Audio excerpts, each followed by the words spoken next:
Le lendemain, c'était au tour du maire de Souston de souhaiter ses vœux à ses concitoyens. Un exercice que Jean-Yves Montus pratique déjà depuis de nombreuses années. Lors de cette cérémonie de vœux, monsieur le maire, Jean-Yves Montus, adressait le bilan des aménagements réalisés en 2012, des aménagements effectués selon ses propres termes avec une sacrée dose d'optimisme et une pincée de lucidité pour une gestion communale équilibrée. 2012 aura donc vu entre autres de nombreux travaux de voirie, l'enfouissement de réseaux et des projets d'habitat et de logement. En 2013, la municipalité continuera sur cette lancée avec comme principale préoccupation le logement pour tous, mais aussi la culture, le sport et l'aménagement des rythmes scolaires.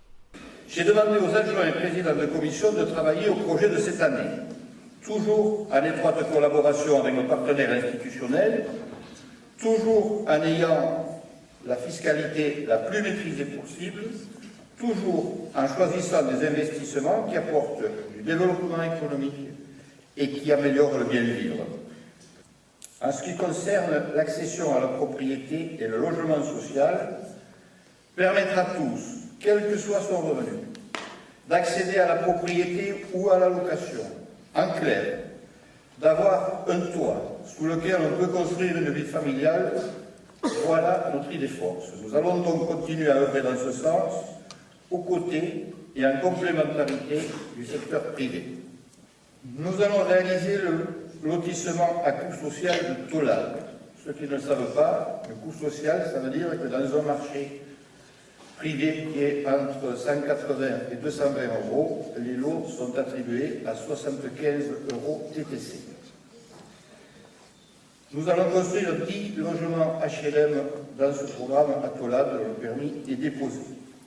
On va lancer le lotissement de Kina, dans lequel il y aura un programme de 25 à 30 logements HLM, de la même façon que le domaine de l'Allière sur la route de Saint-Jean, où là aussi il y aura un programme HLM ou locatif à prix bas d'une vingtaine d'habitations.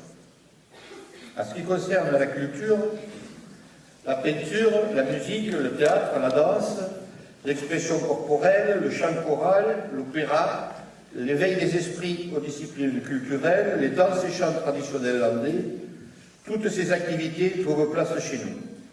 Et cette place grandira. Pour les sports, Souston a obtenu l'an passé le label régional Ville Sport pour tous. Cela montre la vitalité et toute la diversité des associations sportives de chez nous. La ville s'est engagée dans une ambitieuse politique de construction d'équipements pour elle et pour la pratique libre.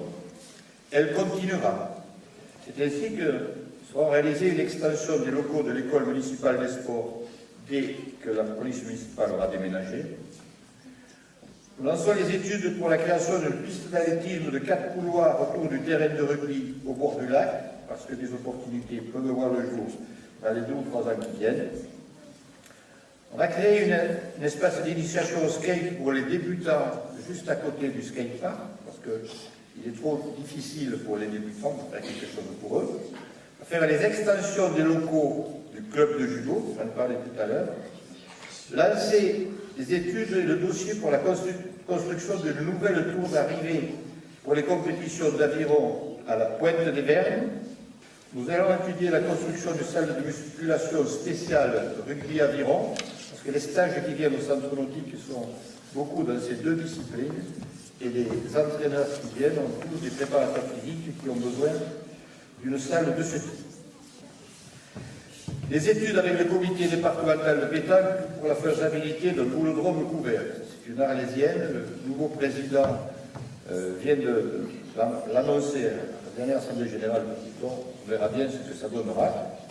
Et enfin, aussi important, parce que nous ne souhaitons pas être pris de court comme nous avons pu l'être pour les arènes ou pour le barrage, les études et devis pour la rénovation du stade Rémy-Goilard, qui commence à avoir de l'âge. En ce qui concerne l'éducation et la petite enfance, la réforme des rythmes scolaires que la commune appliquera dès la rentrée 2013 et l'accueil des tout-petits en maternelle dès 2 ans, là aussi à partir de septembre 2013, et en accueil loisir extrascolaire seront les 2 chantiers les plus importants de 2013. Je forme le sincère vœu que chacune et chacun d'entre nous, en regardant les autres, en traçant son chemin et en suivant sa petite étoile personnelle, puisse se dire « on est quand même bien chez nous ». Bonne et heureuse année 2013 et merci de votre patiente attention.